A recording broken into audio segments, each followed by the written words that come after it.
Hey folks, how's it going? This is Papa Smurf once again talking to you. Hi, I got the blue hat on and waiting for the Smurf to come along and help out. But you know it's me. I'm Andy Johnson. How you doing? Well, it's the off night. We come to celebrate and explore comedy and all the stuff that's arranged about it, and also deranged about it. But on the other hand, we have a bunch of guys here who know so much about almost everything, and we'll have a round discussion about a bunch of stuff. So please stay along and stay with us, and please welcome your master of ceremonies, Mr. Mark Sweetman. Hey, here we are, and I'm with my wife, Susan Sweetman. Excuse me while I adjust my brick wall here as it's overtaking me here. It's just like even at the improv. There you go.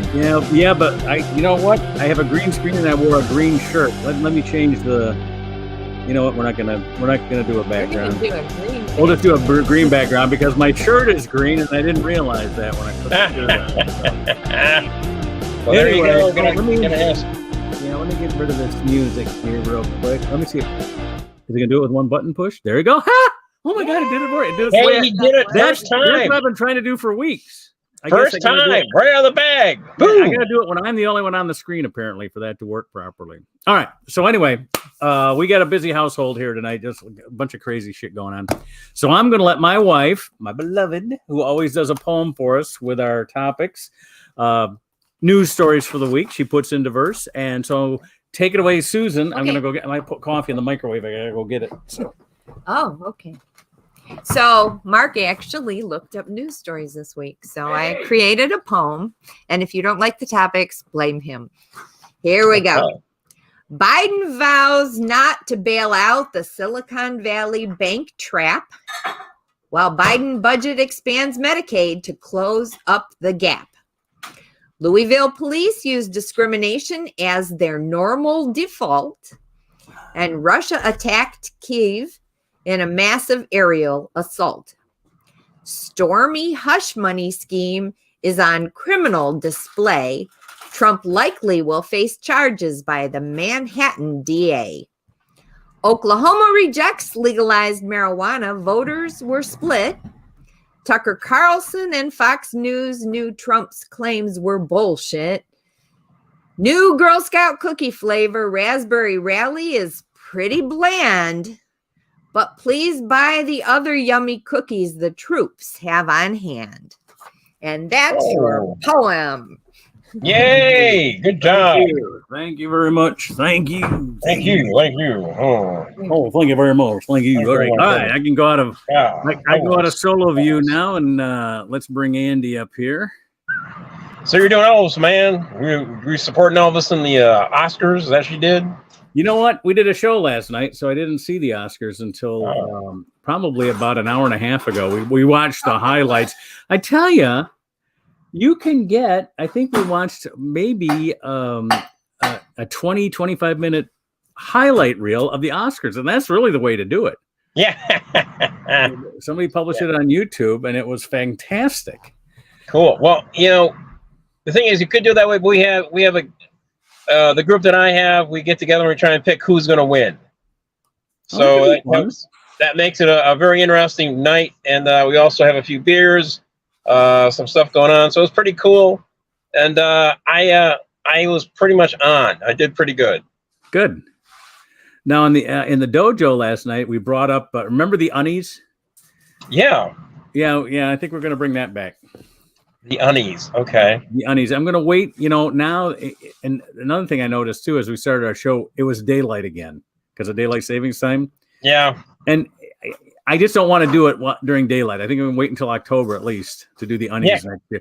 So it's going to be, but basically we are a standard time zone kind of comedy show, just because of all the glass that's in that room. It's very hard to do a show when it starts off. Now it closed. The first 3 or 4 comics were in daylight. So those will be the newbies. Those will be the people that haven't really earned the darkness, Got it. So comedy is only in the dark. There we go. We can only say but you know what? The stage lights didn't really mean that much until about, 8:15 or so, Yeah, that's true. It makes a big difference. And those pictures that Tim's been taking have been much better since we got that black backdrop and the stage lighting. I mean, it just makes for better pictures. Who would have thought? Who would have thought the stage lighting would help? I mean, really. Yeah. Susan's only complaint is that Tim's photography always creates double chins. Whether you have one or not. That's her Tammy hates that too. Well, you just have her grow a beard. That's all she needs. That's how the rest of us hide our double chin. We grow a beard. Exactly. Well played, Mr. Jensen. Thank you. It's what we know as men. Always keep that beard. There we go. All right. Well, any other thing before we bring the other guys out here? Anything else you need to get off your chest? Oh, you know what? You did send in the group chat. We have a group chat among our hosts. And you did send that link to a USA Today or something article like that about the things that people that go outside the United States come back and say, we wish we had this in the United States. Exactly, yes. I found a printed version of it and printed it out. Oh, nice. So, so we may get to that means I don't have all the ads and all the pictures and all the crap that people put in. All the comments are gone. This is just the article. So very cool. Very cool. So we may but there's 27 of them. I mean, we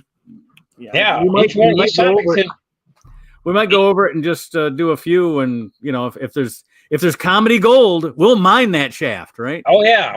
We gotta get down to that hole and just start pulling out whatever's down in there. That's right. Exactly. Hand fists, whatever. Get the mules down there and start mining. Well, in the pre-show, I did talk to Sam. I do want to talk about the bank run. And then he started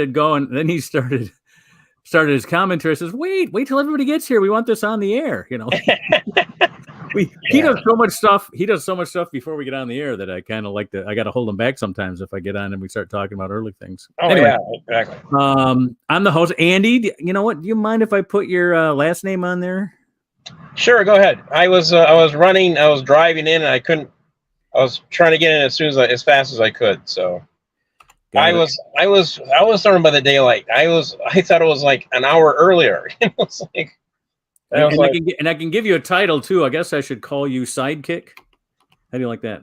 I will take the title. Yes, it seems that's what it is. The Sidekick. Yeah, I like that. I like Sidekick. Nobody ever goes by Sidekick anymore. Ever since Tonto. There we go. All right, let's bring out our East Coast most veteran comic among us. I think he started before I did. I don't know. Yeah. Anyway, he started with more experience than I did. I started when I was 17, so I know, he definitely started with a little bit more life experience, which those of us that have been in comedy for a few years know that's way more important than stage time. Yeah. Anyway, let's start talking about him and let's bring him out here. Here he is, Sam Greenfield, everybody. Hey. Hey, everybody. How are you? Good. I started doing stand-up when I was 32 years old. Oh, wow. Well, you had material then. You just, you're 17. All you can do is talk about, what happened in high school, So that would have been like Most of my material was Gabardine. 82. The first time I did, thank you. The first time I did a gig for money was the day that John Belushi died. Ooh. I can remember exactly. I was doing a show that night. I came off stage. It was a theater show at a college, right? That night, I came off stage and somebody hit me with, John Belushi just died. That was what I came off after getting the applause and thank you, good night, and all that stuff.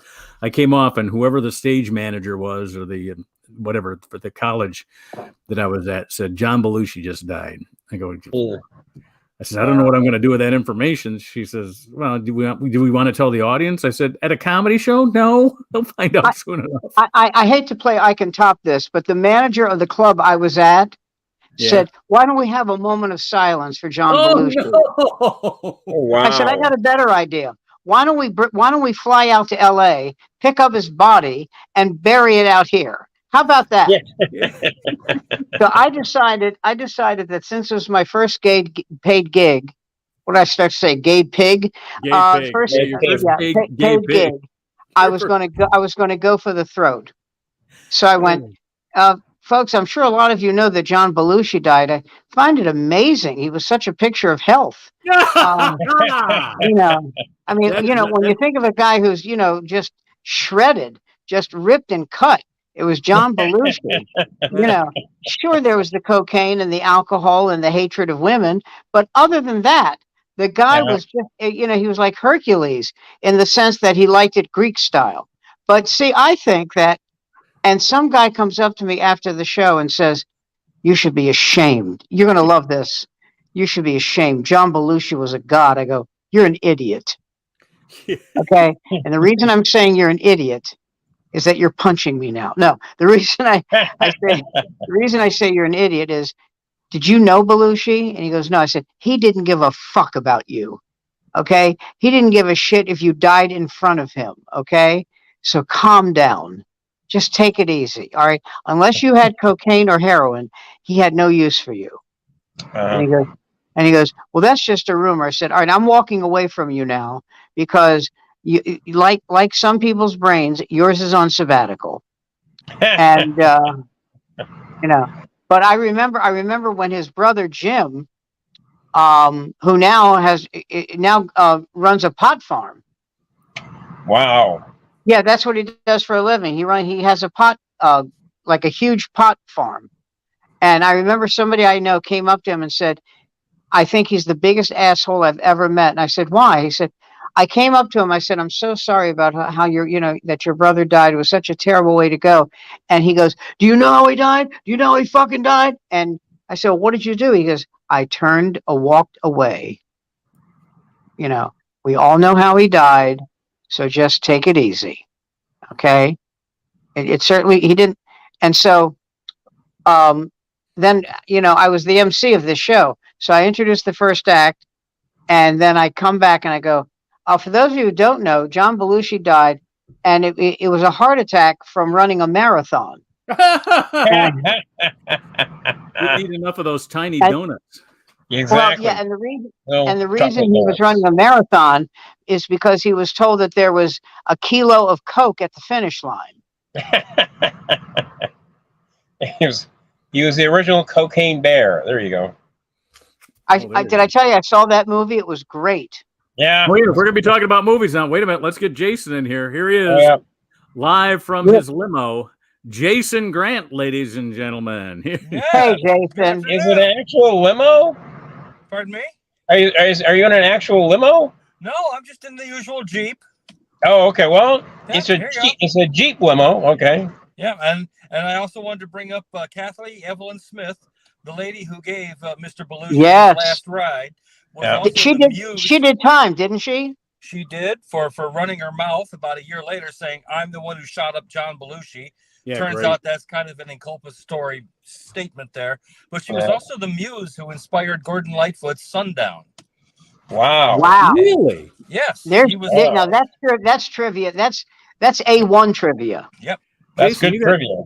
Jason, when we ever do a game show at the Unclub, you're gonna help me come up with some questions. You got the greatest stuff. He's the trivia guy, yeah. I've been called. Why are you coming in and out there? I don't know. Jason? Oh, well, he must have put himself out. No, it's not me. I'll get him back in there. Hold on. Oh, so he must have taken himself out. Oh, here we go. I can add him now. No, there you go.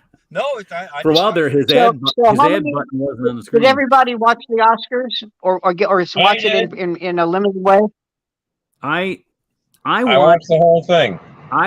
Oops, sorry, that was me. I watched it about 3 hours ago on YouTube clips.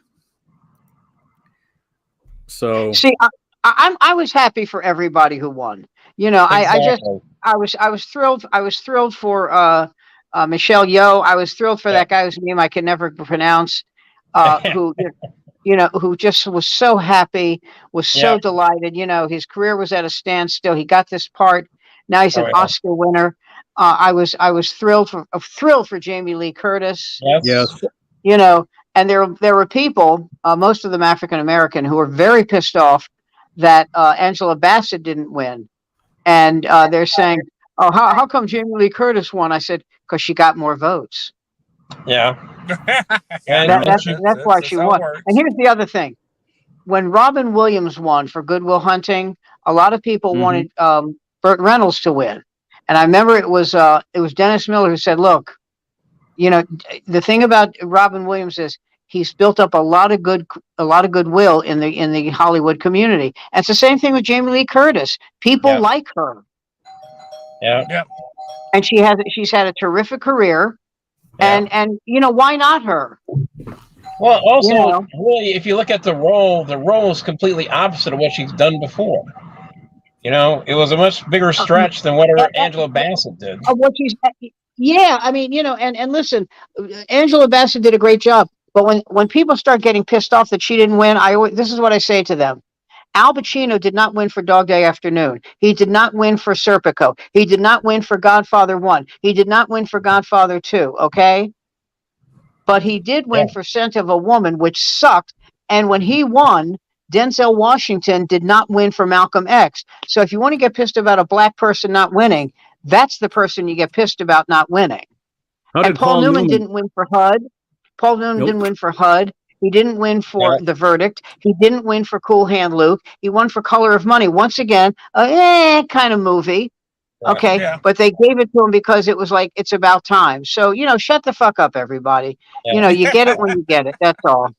Jesus. Oh, by the way, there's a new movie out. I got to hand it to the Academy. They did give it to John Wayne for his best acting. Well, you know what happened there? They split the vote. They split the vote with Boyd and Hoffman. They made them both best actor. They made them both best actor category, and that split the vote so that the Jew-hating Nazi could win. Yeah, but the thing is,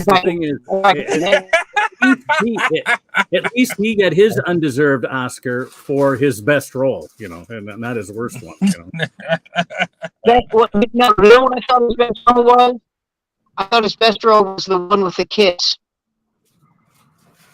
Which one was this? The kids he formed into a gang with, who are we with talking Bruce about? Stern John Wayne? as the Cowboys? The Cowboys? Yeah, the Cowboys. Yeah. Yes, I thought that was his best role. That was a good film, man. I would say the Searchers. I'm going to say the Searchers or the Man Who Shot Liberty Valance. And that also had Roscoe Lee Jones in it. Was that his name? You know, Roscoe Lee Brown. He played the black guy. Yes. Yeah, when he dragged his ass through the water. By the way, there's a new movie out. I don't know if you heard about this. It's about a sailor who's obsessed with landing a transgender whale. It's called Maybe Dick. Maybe Dick. Maybe Dick. Oh, very funny. Maybe Dick. Okay. Oh my God. All right, we're 18 minutes in. We've already hit the ground. Okay. All right. All right. Well, you know, as Truman Capote said, there's no bottom to me. So it's all bottom with Truman. Yeah. You know how young he was when he died, Capote? He was like 48. But his liver was 97. You know, I think you're underestimating. I mean, you know, his oh man, his 4 food groups were, you know, Johnny Walker Red, Johnny Walker Black. You know, I mean, and Strange Cock from the Park. And by the way, that was the era where everybody, you know, people forget this. If you ever look at like IBDM, that's it, right? IBDM. Yes. And you look at, you know, like the casts and cause of death. So many times it's lung cancer. Yeah, that's right. So many times it's lung cancer. Lung cancer. There you go. Yeah. There you go. So what were you saying, Sam, before you were so rudely interrupted? I'm saying that when you look at the cast of these movies in the 50s and the 40s, so many times, and it's always men, when they die, it's from lung cancer. Yeah. Yeah. Well, I mean, everyone from because everybody smoked. Well, that and they were also testing nuclear weapons in the air. The Conqueror being, I mean, the fact you were in that movie, you deserve to die. So that's true. But well, that's what killed John Wayne. John Wayne was in a movie with Pedro Armendáriz and Susan Hayward. Yeah, that was and and they all died. They all died of. He was downwind. It was about the Hun, Attila the Hun. Yeah, he was downwind of a test called Dirty Harry. It was 76 kiloton test out in the desert, and it was one of the most polluted. They had pollution from that in New York City. One of the reasons why those bombs were eventually. Well, it was bad. Yeah, they were getting strontium 90 and cesium 131 in baby's milk in New York City after that one. But they scooped up a bunch of dirt to take it back to the studio so it had proper continuity. So you have all that stuff floating around in the air. Yeah, it killed everybody. Yeah. Well, that probably explains Donald Trump Jr. Jason, yes, your sound sounds like you're talking from the back seat. Okay, is that any better? I don't know if it sounds like that to everybody. But Hello, how's that? Yes, no. Let me Sounds fine to me. Let me try this again. Oh. Now, one final thing about Jamie Lee Curtis, she should have won for A Fish Called Wanda, at least nominated. Oh, great movie. Great movie. That sounds better. That sounds better, Jason. Does that sound better? Yeah, A Fish Called Wanda. Great. Yeah. What? Yeah, that was the name of the movie. A Fish Called Kevin Wanda. Kline won for that. Yeah, He won best. He won Kevin best Kline won supporting actor. Yeah. Now, did But Cleese she was direct that? fantastic. Did Cleese direct that, or did he just write it? No. No, I don't think Cleese directed it. It was No, someone else. No.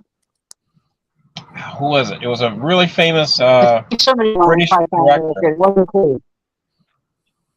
real famous British director. Hold on, we're getting it here. Give me a sec. We have Mark on the keyboards. Mark's playing the keyboards. Here we go. He's looking very good at there. Hey, Mark. Here we go. Hey, A Fish Called Wanda. Let me see what we got. there you here. go.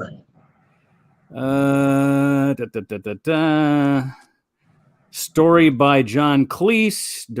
Where's the director? I don't want the story by. All right, John Cleese wrote it. Let me see what who the director was here. Directed by Charles Crichton. Maybe more, please. Crichton. Charles Crichton. Never heard of him. Well, He was a British director. He was part, you know, all those like those films that were made like in the 50s in a certain British area. They're all like comedies. Yep. So he was part of that crew. What was that Langton? What's that studio was out there? It was his last film. He was nominated for Best Director and Best Original Screenplay along with John Cleese. They co-wrote it together. Wow. Let me see what else he directed. I think the Lady Killer. He directed 1942, The Big Blockade. 1937, Elephant Boy. 1933, The Girl from Maxims. Also 33, The Life of Henry VIII. Oh, wow. Also from 33, Cash. Movie.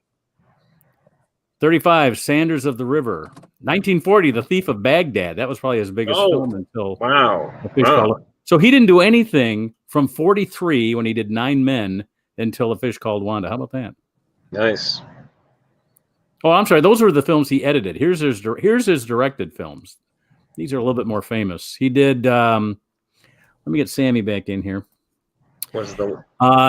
He was an editor through 1943. In 1944, he directed For Those in Peril, and he followed up with Painted Boats, Dead of Night, Hue and Cry, Against the Wind, Dance Hall, The Lavender Hill Mob. Oh yeah, that's the one. Hunted. The Lavender Hill Mob. Yeah. The Titfield Thunderbolt. Did you say Titfield? Yeah. They can say tits in England. Come on. They can say that. Damn right, they can say tits in England. Well, in England, that's a bird. I don't know if it is here, but that's. It's a tit willow. There we go. In 54, he directed Divided Heart. In 59, he directed Floods of Fear. Did you say Bite It Hard? What is this?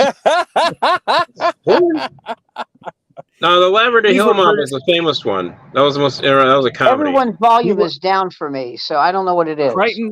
Crichton, who directed A Fish Called Wanda, was the original director of the Birdman from Alcatraz, but quit after clashing with Burt Lancaster. Burt Lancaster. I don't know Aldrich directed it, didn't he?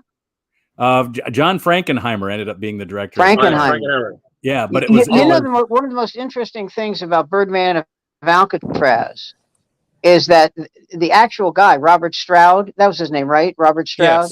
Yes. Was a prick. What he was everybody hated him. All the and not because he was gay, but he was just an asshole. He was just an egregious.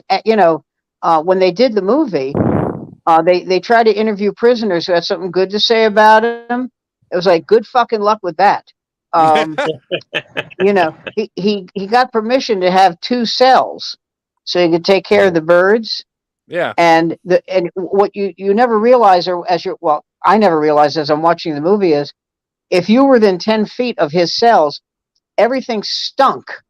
Yeah, birds there's are horrible. bird shit everywhere. Yeah. Birds are horrifying, and the dander and the dandruff and all that other Shit. Yeah, and some of these birds had diseases. So after he got nominated for screenplay and directing A Fish Called Wanda, he retired because he had been doing all that work for all those years since 1932 to 1988, and he had never gotten any nominations. He got the nomination and said, "I can't top that. I'm out of here." He spent the rest of his life fishing. I was also happy for what's his name, Fraser. Oh yes, Brandon Fraser. Yeah. Oh, did he win last night? He did. Did you hear? Yeah. I love that line that Jimmy Kimmel had about Pauly Shore. God, that was funny. I thought I don't know who wrote for Kimmel, two of the guys got nominated for Oscars. Brendan Fraser and the kid were also in that. Encino Man. That was a Pauly Encino Shore. Man. It was those 2 guys were minor parts. Pauly Shore. It was a vehicle for Pauly Shore. Yeah. And every vehicle for him didn't go anywhere. Yeah. He's a good question, Mark. Pauly Shore's amazing. If Pauly Shore's mother was not Mitch Shore, would he have gotten any of these things? No. Nothing. No. He was never funny. Never made me laugh. Not once. When he was never funny, never funny. There was a Sam Kinison tribute shortly after Sam's death that somehow or another he was booked on. And when I saw his performance, I'm like, okay, comedy is dead to me now. It is as dead as Sam is. As the one man in this group who's met the Mr. Shore, yes, he was not a dick. And there were so many kids that you'd run into of people that would help their kids get a start. They were just fucking assholes. And he was just a decent kid. I mean, everybody liked him at the Comedy Store. And I mean, he didn't have the talent, but nobody, because he was such a good kid, nobody really bemoaned the fact that he had no talent and was getting all these breaks. Well, again, I mean, everybody said if I was Mitzi Shore, I'd be getting my kids breaks. Well, sure. I mean, my dad could have handed me over a furniture store if I wanted to sell furniture. So you come in at the beginning. You could have had you could have been the king of the furniture. I could have been some. I could have been somebody. I could have been somebody. You could have been a lazy boy king, but no. I could have been. I could have been Art Van. I could have been Joshua Dorr. I could have been Joshua Dorr. There we go. Oh, Charlie. I could have respect. Charlie, you were supposed to look out for me. I could have had respect, but no, Yeah, but again, you saw some furniture come your way. I gave you some lazy Susans. Yeah, but I wanted respect. Yeah. Well, at least you didn't end up like in Joshua Dorr's bloodline, because really that didn't work out so well for Mr. Dorr. Not exactly who he pissed off, but it was someone. Well, he got the door. That's basically. Yeah, well, he got the trunk. At least that. I mean, No, I think he was probably that whole outfit was money laundering. That's what I think. Oh, God damn! Ooh. Of course it was. He pissed off somebody. Because you remember, we're talking about a furniture store in 1971 or 70, whatever it was, right? Yeah. And so there weren't credit cards all over the place, so that was a huge cash business. Mm-hmm. Oh, there was definitely something going on. My dad owned furniture stores, and they had a Brinks truck come and stop at their door Yeah.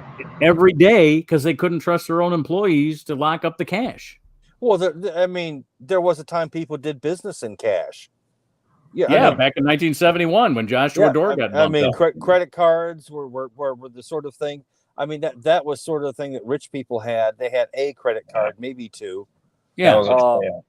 And credit cards were basically built by American Express, created it as a travel card so that you wouldn't have to carry cash with you. You know, and Diners Club as well. And back Diners Club, the same thing. You wouldn't have to carry. You could go into the city where there was danger, and you wouldn't have cash with you. Yeah, exactly. Yeah, and back then they were not credit cards. They were because you had to pay your bill at the end of the month. There was no interest on it because you paid it off every month. Yeah, and Amex was like that for years until they finally, revolving credit became a thing. And now, of course, they've got us all strung out on credit, and it's all funny money, and it's all going to blow up in our faces, and we're all doomed, and it doesn't matter. And if you think, and I heard what you guys were saying earlier, and I know you're coming out expecting me to start saying something about, the banksters that are running us into the ground. And most of you think that that's some sort of left-handed slant at international Jewry. I would like to say no. Jews I know I do. do. Space. Well, I say Jews have been in space, so it's now an intergalactic affair. It's no longer just international. Yes. Yeah. Those lasers from space. Yes. Yes, exactly. It's Jewish lasers from space that are now destroying the international banking system and driving us into the ground. And if only it were that easy. Actually, I would look forward to that. No, this was just airheads. I tell you what, when everybody gets down to their last of their canned goods, when everybody gets down to the last of their canned goods, you're going to start hearing things like, I wish I had more canned goods. Yeah. Yeah. We all start looking like the road. We're all like Cormac and the road there. Well. There's a Campbell Soup commercial. You hear about this? There's a Campbell Soup commercial. It shows two men with their child, right? These two gay guys and a child. And a woman wrote Campbell Soup Company. And this is the greatest thing ever. And she said, your commercial makes me sick. And Campbell. Oh my God. No!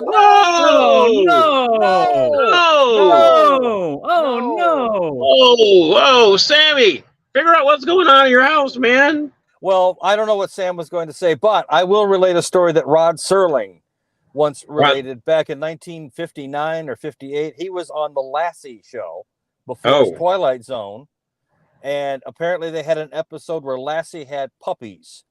And all matter and sorts of hate mail came in from the South, primarily, saying if we wanted to watch that sort of filth, we'd watch something else here. But that Lassie had puppies? Because they were too busy banging their daughters to really give a shit about a dog.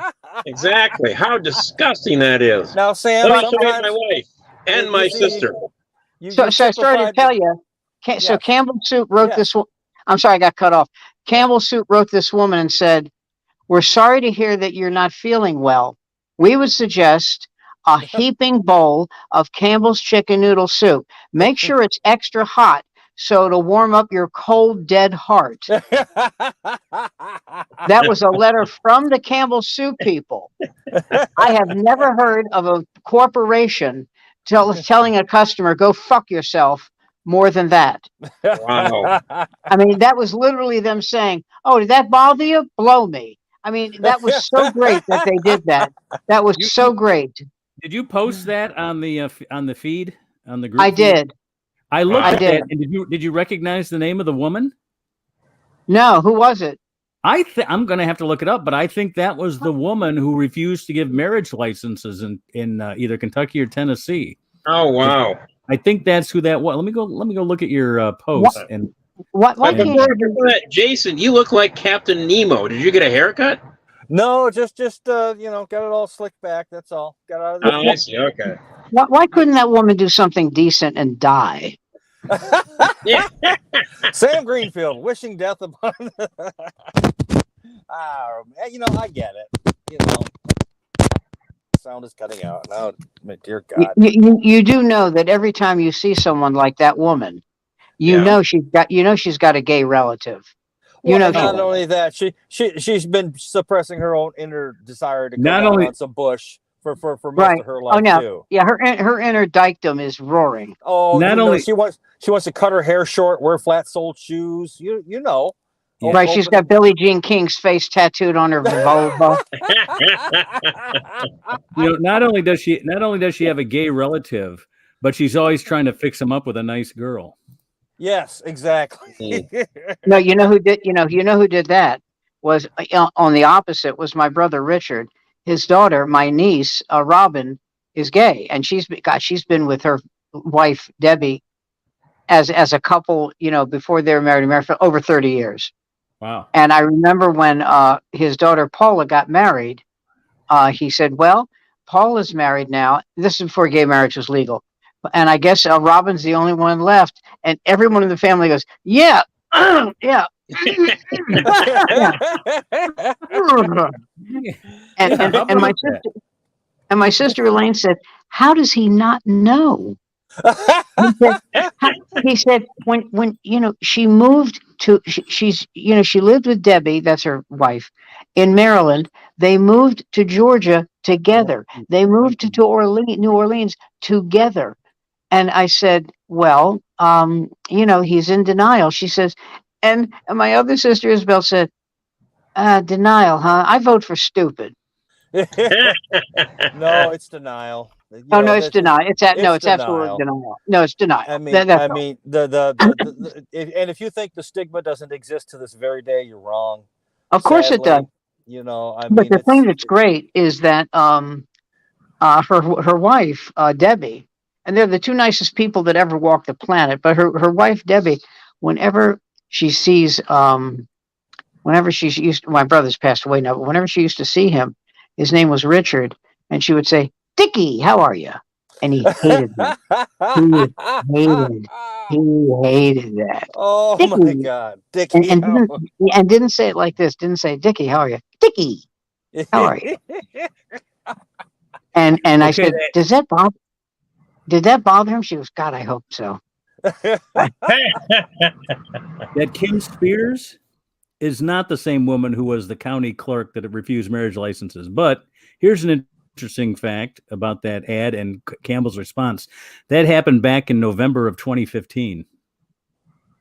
Nice. Wow. Good for them. Nice. Yeah. Good for them. Sometimes it's worth it just to lose a customer. Yeah. The right customer. Lose the right customer. Well, I was saying earlier, I really think that the Republicans are missing a bet. I really believe this. If they would just tell that base to go screw, because you would gain so many more independents. You'd gain more independence than you'd have of these yokels. And these yokels are never, ever, ever going to believe anything but what they read in Newsmax. That's what they're going to believe. And you're not going to sway them. You're not going to. So what you have to do is you have to you drop down to their level of stupidity. Why do unless you're Lauren Boebert?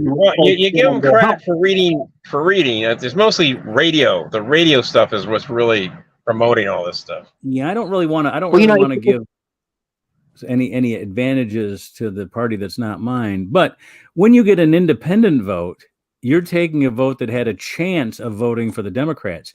If you lose the base vote, they're not going to vote for the Democrats. So it's not, you know what I mean? You're only losing half of that person because they're not going to go to the other Democrats side. Have always Whereas independents could go either way, The Democrats have always had the strategy of, listen, where else are they going to go? You're going to hold your nose. You're going to vote for us. And that worked out really well in 2004 when Howard Dean was on track to get the nomination. Certainly in 2016 when Debbie Wasserman Schultz submarined Bernie Sanders and saw to it that Hillary became the nominee. And Bernie, crazy though he is, believe it or not, he's the kind of Democrat I'd actually pull the lever for. Either because I want to see him succeed or I want to see him blow the whole fucking thing up. He'll do one or the other. I'm not sure which. But the thing I like about Bernie is he fears no one. Exactly. Yes. The one and only time I met Carl Levin, and I was talking to him about the Hillary's campaign, and he said, you should look into look into Bernie Sanders. And again, I heard Bernie on a BBC interview, and the BBC doesn't mess around. They'll go straight at you with tough questions, and the interviewer did. And Bernie sat there and answered every single one. He didn't give pat answers. He didn't get out of breath. He wasn't just reciting talking points. He sat there and went toe-to-toe with this dude. And it's like, well, you know what? I might not always agree with him, but I can respect that. At least this guy has the cognitive ability to hang in there and get his point across. Was he on Colbert last week when Colbert asked him about the issue of daylight savings time going permanent? And Bernie Sanders goes, "Not even in my area, not even in my orbit. Don't give it. Don't care about it. Doesn't matter. Have daylight savings time. Don't have daylight savings time. My issues are not daylight savings time." No. Can I tell you something? I'm going to say daylight savings time is an issue that no one except certain people in the press, this is my feeling on it, give a shit about. No one cares. No, I mean, when was the last time you were having lunch with someone and said, it really pisses me off that we lose an hour? No one gives a fuck. No one. Well, and they make such a big deal of it. Here in Michigan, in the western part of the Eastern time zone, it's central. We have the sun at noon position at about 3:30 in the afternoon, and on June 21st, the sun doesn't set till after 10 p.m. So right. And no one ever says if they go permanent with daylight saving time, we may vote to switch to the central time zone. Who knows? Yeah. But I think that's great to have daylight that long. Yep. We're, like I say, we're on the end of the time zone there, but no lifetime friendships were broken up because there was a disagreement over daylight savings time. Right? Name a city that I would know that's in that western part of Michigan. This isn't a trivia contest. I really don't know. Right, Grand Rapids. You go up north, Benton Harbor. Benton Harbor is the most furthest state. St. And Joe, then up north. Yeah. Up north, you've got Houghton and Marquette in the Upper Peninsula, and Houghton and Marquette have even longer days because they're closer to the pole. North Pole. Yeah. You know what I love about Marquette? When I used to subscribe to USA Today, and they had that big, beautiful weather map. Yes. Marquette from November till March was always blue, which translates means cold as shit. At least blue, because remember they go to purple. They go to purple if it was under 10 below. So but you gotta understand, Sam. It's Sam, also it never got above 25 or 30, so it always whatever snow accumulated. So another they had 350 inches of snow, and they would never plow it. They would put wood on top of the sidewalks. Are you serious? Are you serious about that much snow? Oh, really? Yeah. Yes, if they shoveled the snow up in Marquette, you would have walls on the sidewalk because you would have to shovel it so many times. It just you can't throw it very far, and so it would just be off to the side. You would literally have walls that you would walk down corridors as sidewalks. So they solved that by just creating planks and going on top of the snow as it accumulated. As it accumulated, you just put these wooden planks on top. Yeah. See, that's something I miss. When I lived in Oneonta, New York, we had like 100 inches of snow a year. And, Barbara said to me once, "How could you stand that?" I went, "I loved it. Yeah. I love the snow. I you know why? Because I don't know why it's so deathly quiet. Yes. It's just so quiet. All you could ever hear were the kids in college throwing up. That's all you could hear. Except a couple of pounds of puke every 15 feet. But and I said to Barbara, "Do you know how inexpensive it is to live in Oneonta?" I said, "You can get a 3-bedroom house there for $90,000. She says, "But there's a drawback." I said, "What?" She says, "You have to live there." And I said, I would live there tomorrow. She said, "How do you stand the cold?" I said, "Here's my theory. You can strip naked when it's 100 degrees and you're still going to be hot and uncomfortable and arrested, but you'll be hot and uncomfortable. Okay. But when it's 30, you can bundle up against the cold. You can get, you can wear the right types of gloves or mittens, and you can bundle up and you don't go out if it's that fucking cold. Yeah. You just you take care of your car. You have a charger. In your garage, your car is always being charged. It has that little plug that comes out. From the radiator, and I never. By the way, here in New York, they're going through a panic attack because it's raining real hard now. You guys are the biggest pussies on the planet. Jesus. Oh, it's raining. Oh, look out. Oh. And they said, yeah, but it's snow. I said, what's it going to snow? An inch and a half? Gee, you guys are such punks. I'm fascinated by it. Well, it's a nor'easter. This isn't a nor'easter. A nor'easter is where the guy's telling you the weather and suddenly the walls cave in on him and kill him. That's a nor'easter. This is it's almost Easter. Don't get worked up about it.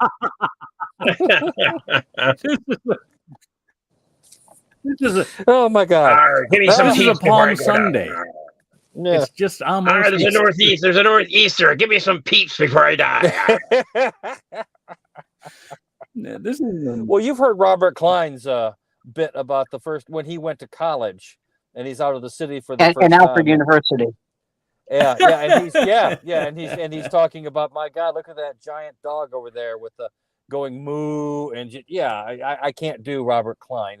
But I can say that it was a damn nice routine, and yes, again, funny dude. I still, when he's talking about starting out going into an improv group, and he's sitting there next to Fred Willard in like 1965, and then 5 years later he has a summer replacement show coming in behind what's his name, Glenn Campbell, I think. But goddamn, it must be nice to have talent, because again, no one gave it to him. That was. Well, I always felt that Robert Klein was the most underrated comic of his generation.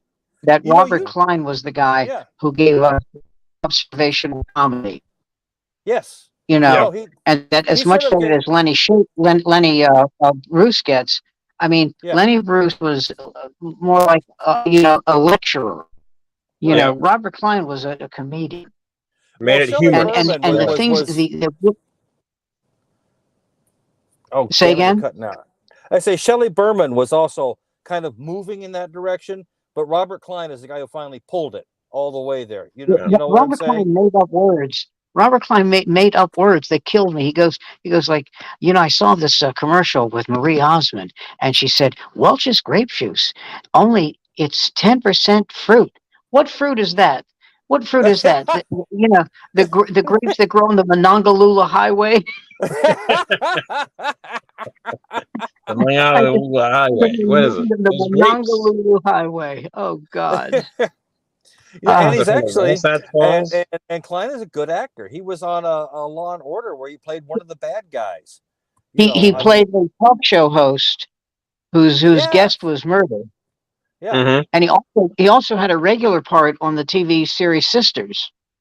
I didn't see that, but well, again, you're a guy. You wouldn't see it, but neither did I. But but again, he also had a bit part in this. Well, keep going. Let me digress just a little bit here, Sam. Alan King, one of my favorite sort of Borscht Belt, if you will.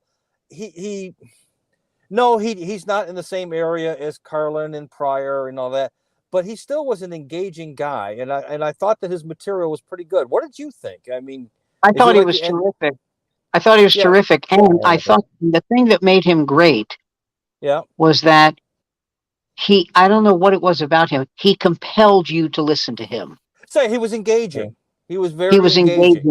You didn't start looking at your watch. You didn't, and he did that wonderful bit about he is survived by his wife. That great bit where he went and he wasn't kidding. He looked through actually read through 30 different obituaries, and they were all he is survived by his wife. All of them. My favorite line in that bit was Jewish men die before their wives because they want to?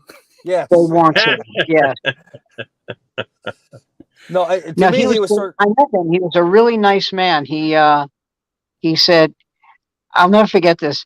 We're at the New York Comedy Festival, and we're at this restaurant, and he sits down next to me because there was an empty seat, and he goes, 'Do you know me?' And I went, 'Yeah.' He goes, 'Are you sure?' I go, 'Yeah.' He goes, 'Well, what's my middle name?'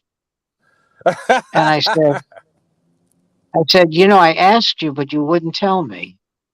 And he goes, "Very good. Very, very good." What am I supposed to say? Alan can go fuck yourself. No. So I thought I'd say something cute and like it. And he was also a good actor. He was in Casino. Yes, he's amazing in Casino. Yeah, he was good.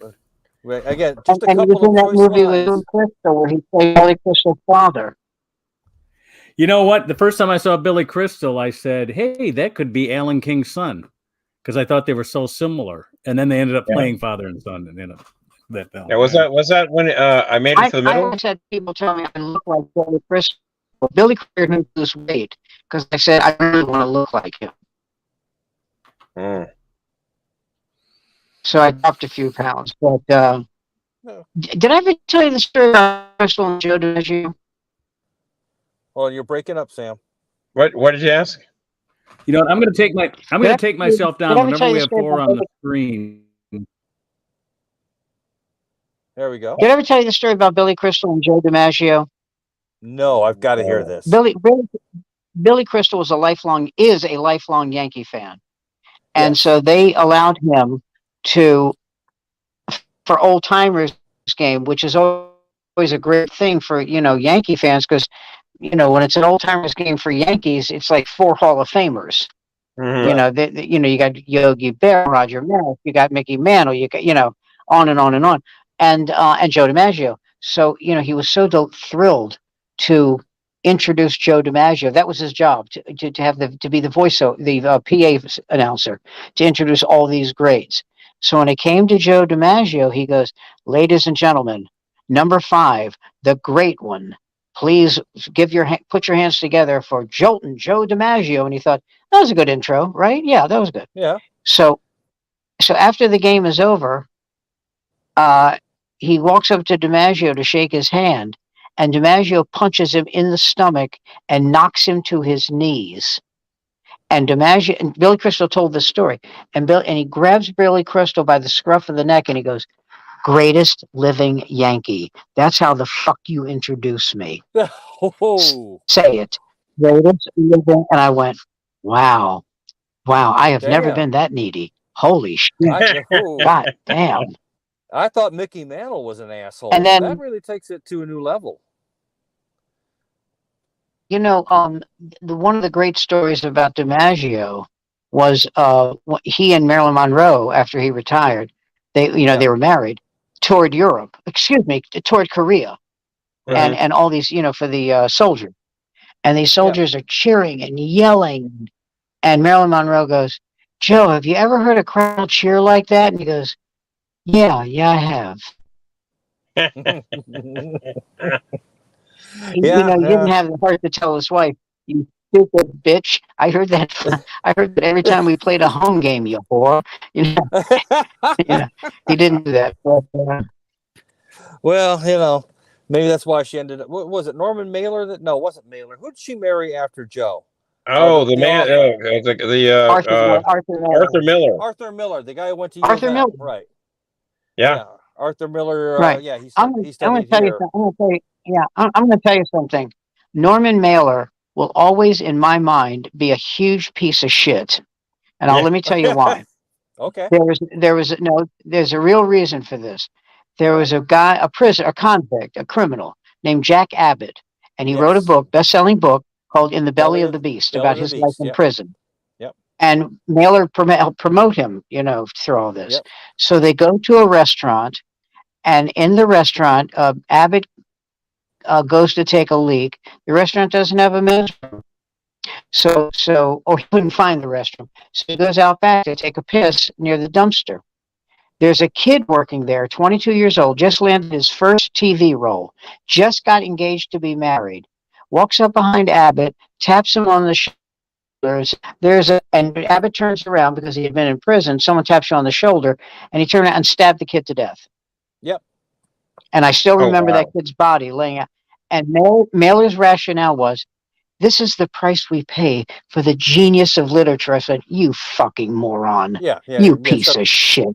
He can write prose, so this kid deserved to die? Go fuck yourself. What a piece of shit you are. Oh, God. Well, wasn't Mailer the one that was glorifying, what's his name, Gary Gilmore, Execution song? Yes. Oh, yeah. Another killer that he fell in love with. And the reason he glorified him, it was twofold. He said, I want to get into their minds. I said, no, you want to get into their bed. Any guy who spends that much time, wanting to box Muhammad Ali and getting into wrestling matches with people. No, I'm sorry. Well, he saw what Truman Capote had done. It's not the only thing he wanted to do with his fist. That's all I'm saying. Yeah. No. He saw what Capote had done with In Cold Blood, and he was looking for his In Cold Blood.